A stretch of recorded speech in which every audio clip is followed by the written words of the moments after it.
प्रेक्षकांनो, आज इच्छाच होत नव्हती माझी रिव्ह्यू द्यायची, कारण आज खूपच निगेटिव्ह दाखवलं आहे त्यांनी. आता या दुष्यंत आणि गौतमीमध्ये जरा वाद झाला आहे. दुष्यंतचं म्हणणं असतं हॉस्पिटलचं रिनोव्हेशन चालू आहे, त्यामुळे शुभमकरला आता आपण तिथे हलवूयात, आता रिस्की आहे. पण गौतमी म्हणत असते असं काय करतो, मी तुझ्यासाठी किती काय केलं आहे आतापर्यंत.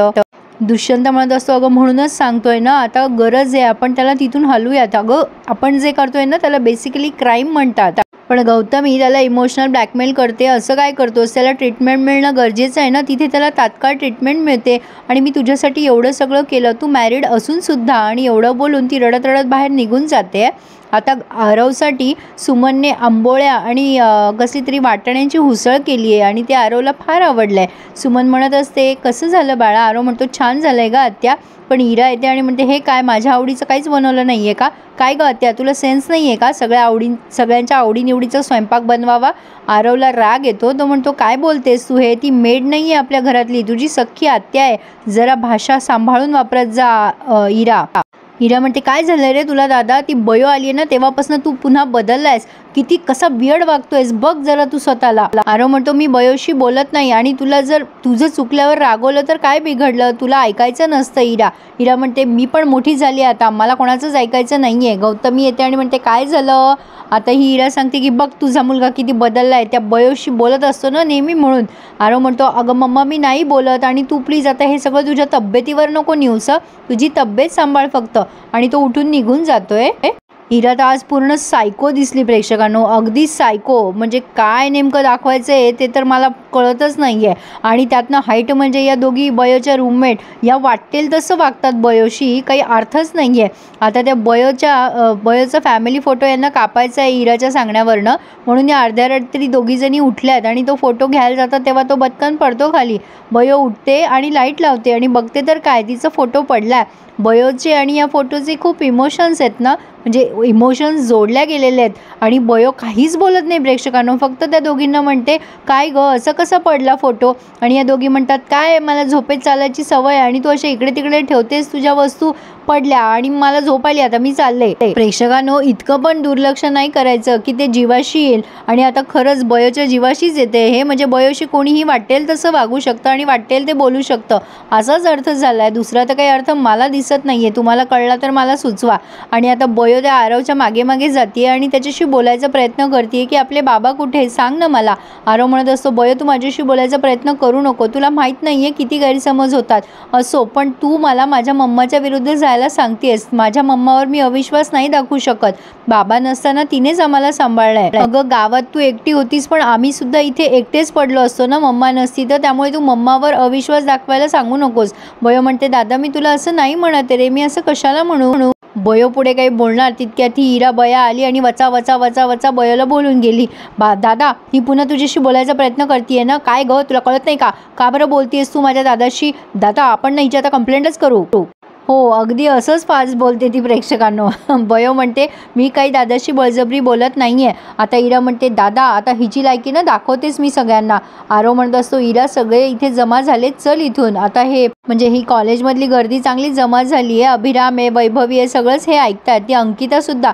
बयो म्हणत असते दादा हिची लायकी आहे करे इथे शिकायची, ही समजते कोण स्वतःला, ही एका मोलकर्णीची पोरगी आहे मोलकर्णीची. आता बयो म्हणते इरा वाटेल ते बोलू नको हा मला, मोलकरीण काय म्हणत असते ग नेहमी, मोलकरीण काय माणसं नसतात का. आणि माझी आई मोलकरीण जरी असली तरी तिने मला कष्ट करून इथपर्यंत पोहोचवलंय आणि मला जिद्द आणि ताकद दिली आहे लढायची, अभ्यास करायची.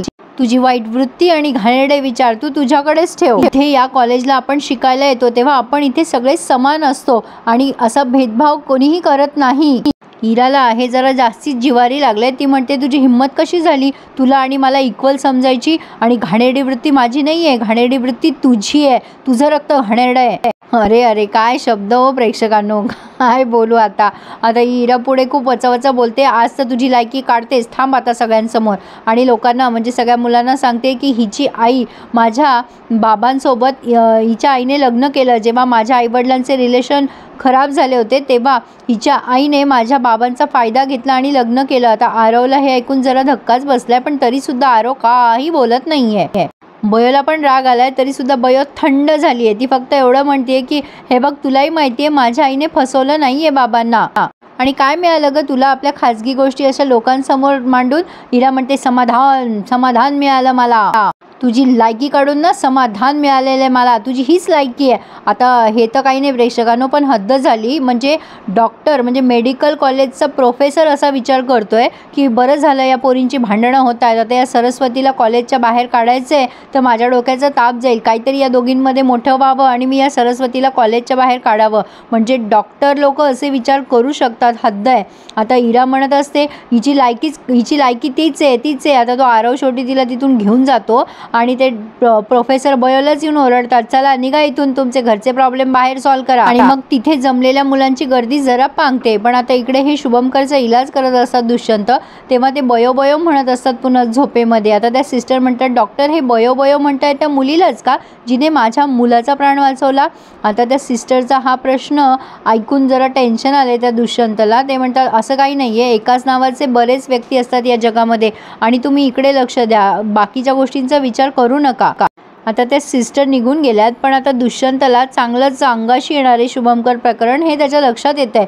आणि पुढे आपण बघतोय बयो एकटीच रडत पुढे जात असते. अभिराम आणि ही वैभवी दोघंही तिच्या मागे जातात. अभिराम म्हणतो, हे बघ बयो, सरस्वती आम्ही तुला एकटीला नाही सोडणार आहे, आम्हाला कळतंय या क्षणाला तुझ्या मनावरती काय त्रास होत असेल, प्लीज तू आम्हाला जायला सांगू नकोस. बयो थोड्या वेळ शांत बसते आणि म्हणते, तुम्हाला तुमच्या अर्ध्या प्रश्नांची उत्तरे मिळाली असतील ना?